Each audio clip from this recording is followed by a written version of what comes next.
Bonjour les amis, j'espère que vous allez bien.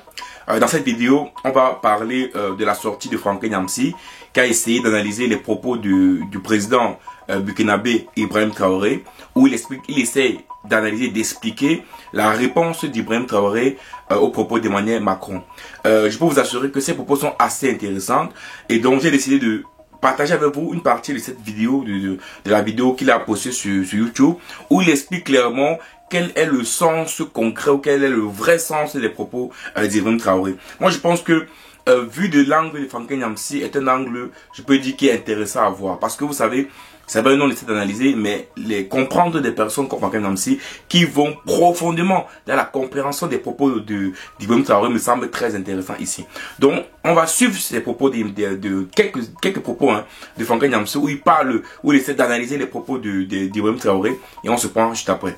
Du président Emmanuel Macron, quand il dit que c'est lui qui a donné carte blanche au chef d'État africain d'aller annoncer que ses bases militaires allaient se retirer. Le président Traoré précise que ça, ce n'est vrai que pour les chefs d'État soumis à Macron. Parce que le président Assimi Goïta au Mali, c'est pas Emmanuel Macron qui a demandé de faire partie des troupes françaises. Même en rêve, il ne peut pas dire que il a décidé de faire partir l'armée française du Mali de son propre chef. Tout le monde a vu le Mali ordonner le départ des troupes françaises. Le président Ibrahim Traoré au Burkina, personne ne peut se lever et dire c'est Emmanuel Macron, président français, qui a ordonné à Ibrahim Traoré d'ordonner le départ des troupes françaises. Au Niger, pareil. Là-bas même, on a vu l'ambassadeur de France au Niger tout faire pour s'accrocher au poste. Rester contre la volonté des autorités nigériennes au Niger.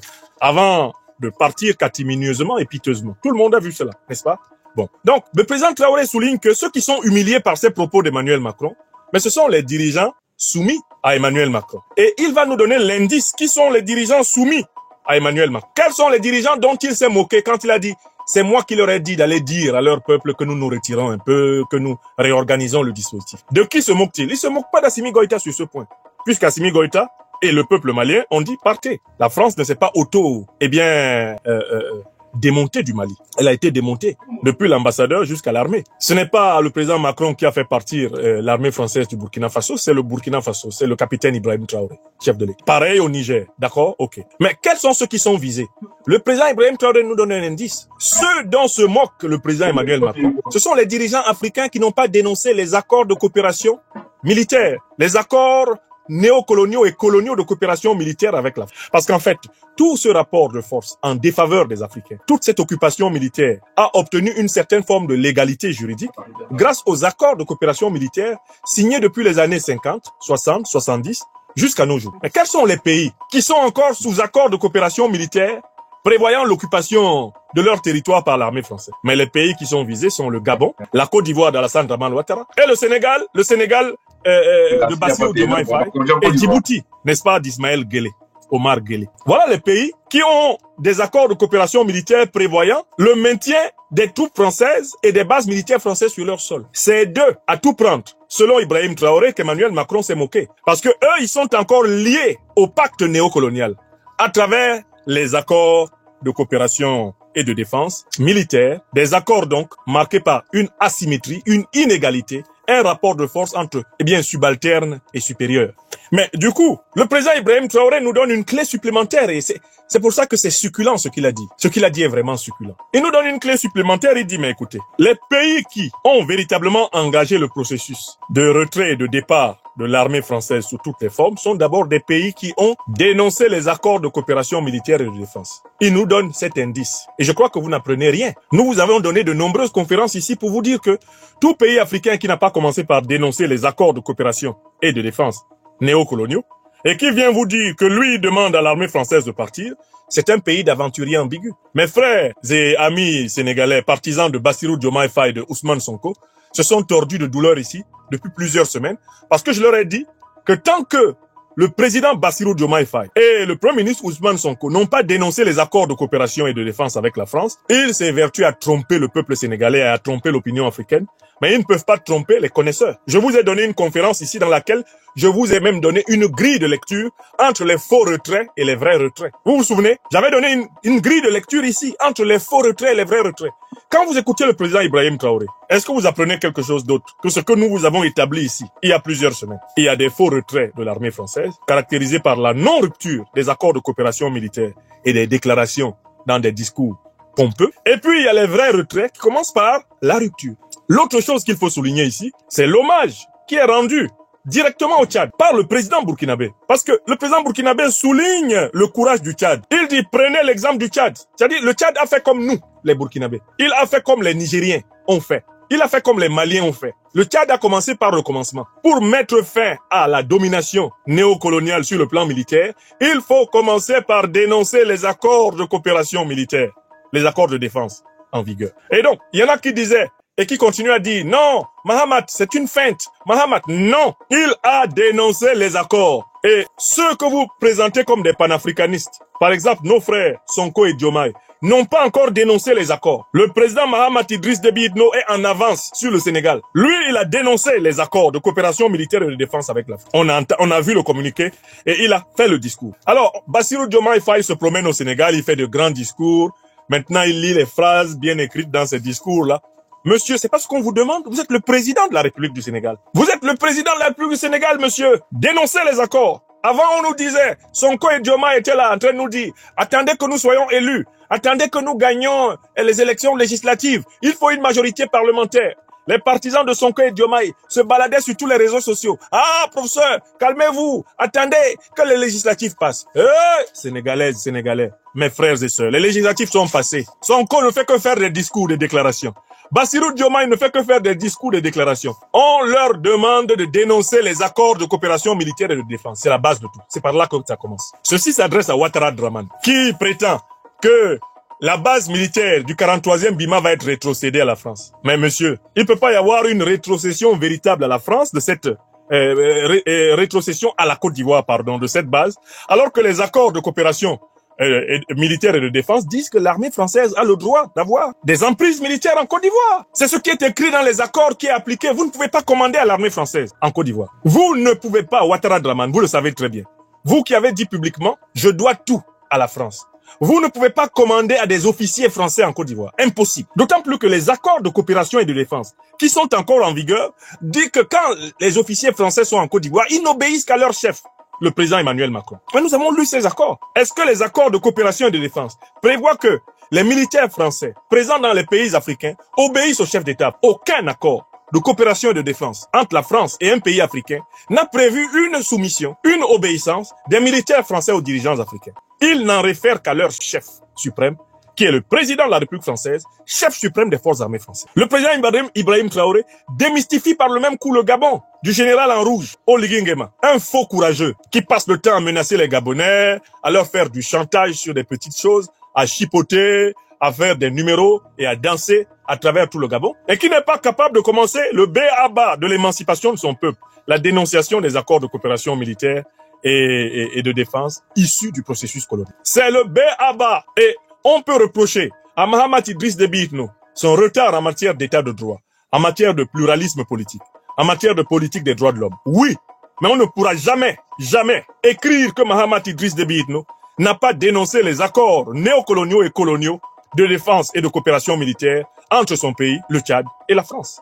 Il a écrit son nom dans l'histoire. Et voilà pourquoi je dis qu'il mérite son grade de maréchal. Parce que c'est pas n'importe qui se lève en N'Djamena en 2025 et qui dit à l'armée française, allez chez vous. En tout cas, c'est pas Succès Masra qui allait dire ça. Lui qui maintenant commence à rôder autour de Mahamat Idriss Déby Itno à la recherche d'un soutien français inespéré pour revenir au pouvoir. Parce que nous observons ce qui se passe au Tchad. Depuis que Mahamat Idriss Déby Itno a tiré toute la couverture sous le pied de Masra, d'abord en le dégommant de la primature, et de deux, en prenant les devants pour déloger l'armée française, Masra est KO. Comme on le dirait dans une expression populaire, il est mort dans son propre film. Oui, il est calé. Ce par quoi il aurait cru pouvoir encore surfer sur le patriotisme et le souverainisme tchadien, Mahamat Kaka Idriss Déby Itno le lui a enlevé. Il le lui a enlevé.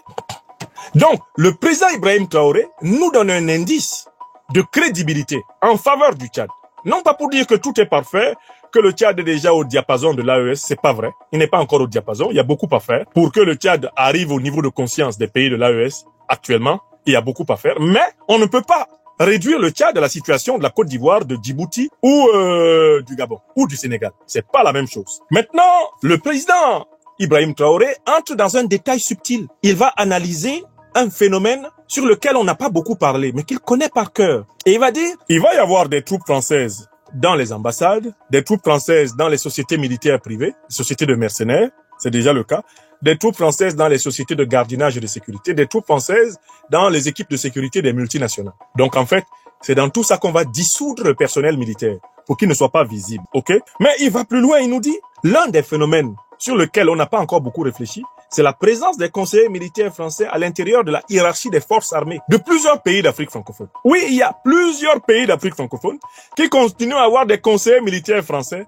à l'intérieur de leur hiérarchie. Alors qu'il n'y a pas de conseillers militaires d'Afrique francophone à l'intérieur de la hiérarchie de l'armée française. Ça veut dire que ce sont des conseillers militaires coloniaux et néocoloniaux. Parce que si c'était bilatéral, il y aurait des officiers camerounais dans la hiérarchie de l'armée française, il y aurait des officiers centrafricains dans la hiérarchie de l'armée française, des officiers gabonais dans la hiérarchie de l'armée française, des officiers guinéens, des officiers sénégalais, des officiers ivoiriens, ils seraient dans la hiérarchie de l'armée française. La réciprocité n'existe pas. Partout, dans toute l'Afrique francophone encore, pratiquement dans une dizaine de pays d'Afrique francophone, des conseillers militaires français siègent à l'intérieur des structures hiérarchiques des armées. Le président Ibrahim Traoré attire notre attention sur la fonction de ces conseillers militaires. Et il utilise ici une méthode typique d'un scientifique bien formé. C'est la méthode expérimentale. Il dit, je ne vais même pas vous parler de ce qui se passe dans d'autres pays.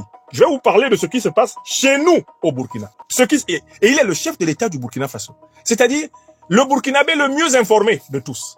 Voici ce qu'il nous dit, que le Burkina Faso a vu son armée affaiblie sous le régime du président Blaise Compaoré parce que les conseillers militaires français ont toujours veillé à ce que la puissance de cette armée ne soit pas élevée. Ils contrecarraient tous les plans de renforcement des capacités de l'armée sous Blaise Compaoré. Au point que des soldats prenaient la garde avec de simples bâtons. Moi, j'ai vu des images qui font honte. L'armée malienne en plein entraînement, en train d'utiliser des bâtons comme fusils et des cris pour simuler les tirs. Piou, piou, piou, piou, piou, piou. On a vu des scènes comparables en Centrafrique. Des armées désarmées qui s'entraînent avec des morceaux de bois, avec un instructeur français, lui qui est armé, et qui leur apprend à combattre avec des morceaux de bois simulant des fusils.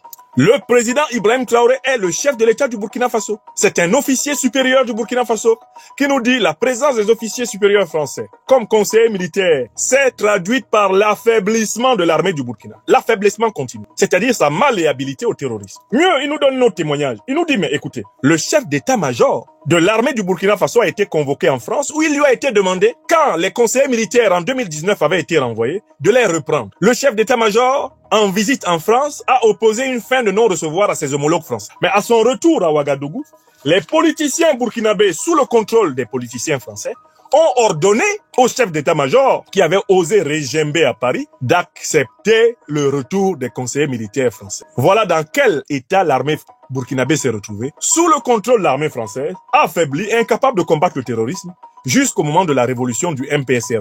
Donc, les conseillers militaires, de la France dans l'armée du Burkina Faso, nous dit le président burkinabé, ont été un facteur d'affaiblissement de cette armée, au point que cette armée en était réduite à être une armée de parade. Je rappelle que les armées de parade, c'est l'expression utilisée par les officiels maliens pour décrire l'armée ivoirienne de Ouattara, dont on sait maintenant que tout son matériel militaire lui avait été loué pour faire ses défilés du 7 août, et on s'est mis à récupérer morceau par morceau la joie apparente de la Ouattari, l'armée de pacotille. Voilà pourquoi le chef de l'État burkinabé insiste sur un critère fondamental d'un changement géopolitique et géostratégique, c'est celui de la rupture des accords. Les Gabonais, s'ils pensent pouvoir récupérer leur souveraineté de défense, doivent rompre les accords néocoloniaux de défense. Les Tchadiens l'ont fait. Les Sénégalais doivent arrêter de mentir à leur peuple. Les dirigeants sénégalais, j'entends. Ils doivent rompre les accords publiquement. C'est ce que les Ivoiriens doivent faire. Et bien sûr, on sait que c'est pas Ouattara qui aura le courage de le faire. Ce sont ceux qui, par la volonté du peuple de Côte d'Ivoire et de Dieu le Tout-Puissant, vont succéder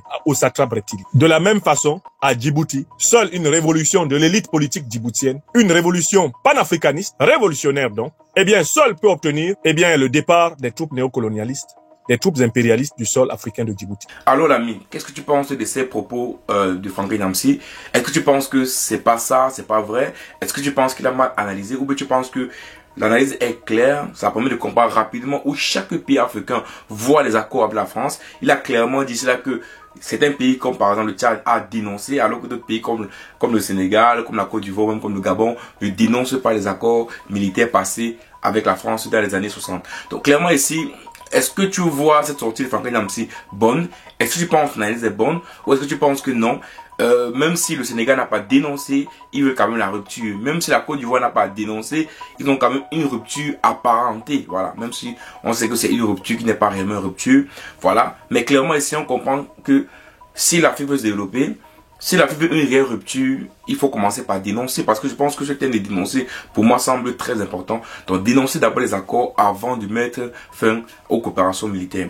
Donc, les amis, voilà, je voulais vous partager un peu les propos de Franklin Nyamsi qui explique clairement les problèmes actuels entre certaines puissances, entre l'Afrique, entre l'Afrique, certains pays africains et la France, surtout sur les accords militaires, et qui essaie de comprendre ici là que les Africains ont besoin de pouvoir couper cette rupture-là pour pouvoir être libérés et donc de lancer leur développement économique. Ciao.